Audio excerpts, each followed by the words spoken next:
नमस्कार दोस्तों, आप देख रहे हो आपका अपना YouTube channel Ruchi style and tips और मैं हूँ रुचि। तो जैसा कि हम सभी जानते हैं कि जो हिंदू धर्म है उसमें बहुत ही पावन महीना होता है सावन। और सावन के जो सोमवार होते हैं बहुत ज़्यादा महत्वपूर्ण होते हैं। जो भगवान भोलेनाथ की पूजा करते हैं उनके लिए बहुत ज़्यादा महत्वपूर्ण होते हैं। तो आज के वीडियो में मैं पूरी जानकारी दूंगी आपको सावन के सोमवार में आप कैसे व्रत करो और कब से कब तक स्टार्ट हुए हैं, कब तक रहेंगे सोमवार। तो सबसे पहली चीज़ तो आपकी बहुत अच्छा संयोग बन रहा है। ऐसा संयोग बहुत ही कम देखने को मिलता है कि जो 5 सोमवार जिस सावन में मिलते हों। तो अब की एक संयोग ये है कि 5 सोमवार आपको सावन में मिल रहे हैं। दूसरा सबसे बड़ा संयोग ये है कि जो हमारा सावन स्टार्ट हो रहा है वो भी सोमवार से, और जो ख़त्म हो रहा है जिस दिन उस दिन भी सोमवार होगा। मतलब कि जब शुरुआत होगी 6 जुलाई को तब आपका सोमवार होगा, और जब ये ख़त्म होगा पूर्णिमा के दिन 3 अगस्त को, तो वो भी होगा हमारा सोमवार ही। तो ये बहुत अच्छा संयोग है और पूरी लिस्ट मैं आपको दे देती हूँ, सब पूरा जानकारी मैं आपको दे देती हूँ कि कब से कब तक रहेगा। तो सबसे पहले तो आप जान लो कि 6 जुलाई को पहला सोमवार पड़ेगा। दूसरा आपको पड़ेगा 13 जुलाई को सोमवार सावन के, और तीसरा पड़ेगा 20 जुलाई को आपका जो सोमवार होगा। फिर चौथा जो हमारा सोमवार है सावन का वो होगा 27 जुलाई को, और सबसे आखिरी सोमवार होगा सावन का 3 अगस्त को। इसी दिन रक्षाबंधन भी है, मतलब कि रक्षाबंधन के दिन सोमवार पड़ेगा सावन का, और ये हमारा आखिरी दिन होगा, पूर्णिमा का दिन होगा। तो सब ये तो रही जानकारी कि सावन के सोमवार किस दिन है। इसकी मैं पूरी लिस्ट दे दूंगी, आप लोग देख लीजिएगा अगर आप लोग नहीं समझ पाए हो तो।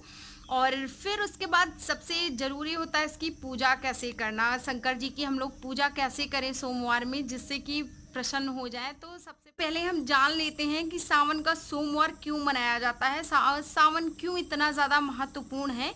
तो उसके लिए कहते हैं जब समुद्र मंथन हुआ था तो समुद्र मंथन के समय पे विष निकला था, और वो विष जो निकला था वो बहुत ज़्यादा सृष्टि के लिए बहुत खतरनाक था। तो उसका सृष्टि को उससे कोई नुकसान ना पहुँचे इसके लिए उस विष का पान किया था शंकर जी ने।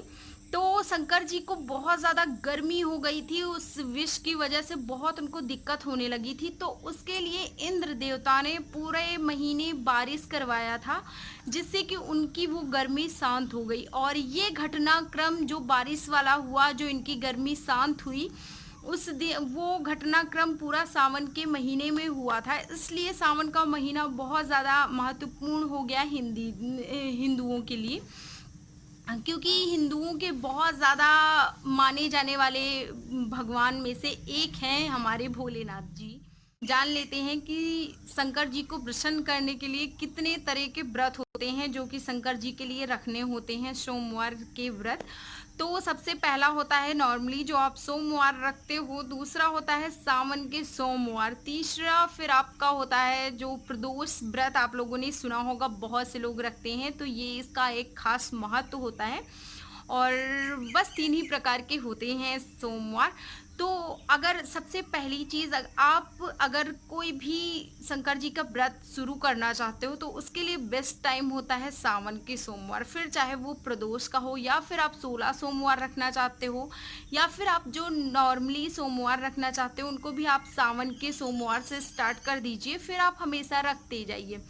तो ये हो गई सावन के सोमवार कितने तरह से व्रत रखे जा सकते हैं, मतलब शंकर जी को कितने तरीके से व्रत रख के हम प्रसन्न कर सकते हैं। उसके बाद सबसे ज़रूरी होता है जब हम पूजा विधि जान लें, तो पूजा विधि में सबसे ज़रूरी होता है जो बेल पत्र होता है, बहुत ज़्यादा ज़रूरी होता है। और हमारी समी की पत्तियाँ होती हैं, तो वो बहुत पतली पतली सी पत्तियाँ होती हैं, बहुत ज़्यादा ज़रूरी होती हैं शंकर जी के पूजा के लिए। और मंदार का पुष्प या फिर सफ़ेद कलर का फूल आप चढ़ाओ, बहुत खुश होते हैं शंकर जी। वैसे हमारे शंकर जी बहुत भोले भाले हैं, आप मन से अगर आप प्रार्थना करके आप कुछ भी चढ़ा देते हो ना तो उनको बहुत प्रसन्न हो जाते हैं वो। लेकिन अगर आप ये चीज़ें चढ़ाएंगे तो बहुत ज़्यादा बहुत अच्छा परिणाम आएगा। तो बेलपत्र बहुत ज़रूरी होता है उसमें, और फिर आप कोई भी फल चढ़ा सकते हो, सुपारी, जनेऊ, और हवन करना बहुत ज़रूरी होता है क्योंकि हवन से बहुत खुश होते हैं भगवान। फिर क्या चीज़ें आपको नहीं चढ़ानी चाहिए, तो केतकी का फूल होता है, केतकी का फूल आप भूल कर भी ना चढ़ाएं शंकर जी को, क्योंकि शंकर जी बहुत नाराज़ हो जाते हैं। अगर आप नारियल पानी चढ़ाते हो या फिर चढ़ाने का सोच रहे हो तो बिल्कुल भी ऐसी गलती ना करें, क्योंकि ये नहीं चढ़ाया जाता है। दूसरा हो गया, तुलसी के पत्ते भी शंकर जी को नहीं चढ़ाए जाते हैं। तो ये चीज़ें हैं जो आपको नहीं चढ़ानी है। और हाँ, अगर आप पूजा करते हो तो अगर कांसे से बने बर्तन से या फिर पीतल के बर्तन से आप पूजा करो, जल चढ़ाओ, तो बहुत महत्व होगा उसका और शंकर जी बहुत ज़्यादा प्रसन्न होते हैं। तो वैसे तो हम सभी जानते हैं कि जैसा सावन के टाइम पे बहुत ज़्यादा कांवड़ यात्रा होती हैं और बहुत लोग दूर दूर जाके मंदिरों में चढ़ाते हैं, लेकिन अभी जो टाइम है कोरोना वायरस का, उसके चलते आप लोग कहीं बाहर नहीं जा पा रहे हो। तो कोई बात नहीं, क्योंकि भगवान बस भाव के भूखे होते हैं, और आप भगवान को अच्छे से एक लोटा जल भी चढ़ा दोगे ना तो वो खुश हो जाएंगे। और बस अब जो ज़रूरतमंद हैं उनकी मदद करें सावन के सोमवार के दिन। और बस जो चीज़ें मैंने बताई हैं उनका ध्यान रखें, भगवान ज़रूर खुश होंगे, आप सबकी मनोकामनाएं ज़रूर पूर्ण करेंगे। और आज का वीडियो यहीं तक था। अगर वीडियो आपको अच्छा लगा हो तो प्लीज़ शेयर करिए, ज़्यादा से ज़्यादा शेयर करिए, लाइक कर दीजिए, और उन लोगों के साथ ज़रूर शेयर करना ये वीडियो जो कि पहली बार व्रत रखने जा रहे हैं। तो मैं फिर से मिलूँगी आपको बहुत अच्छे वीडियो के साथ, बहुत अच्छी जानकारी के साथ। तब तक के लिए जय भोलेनाथ जी।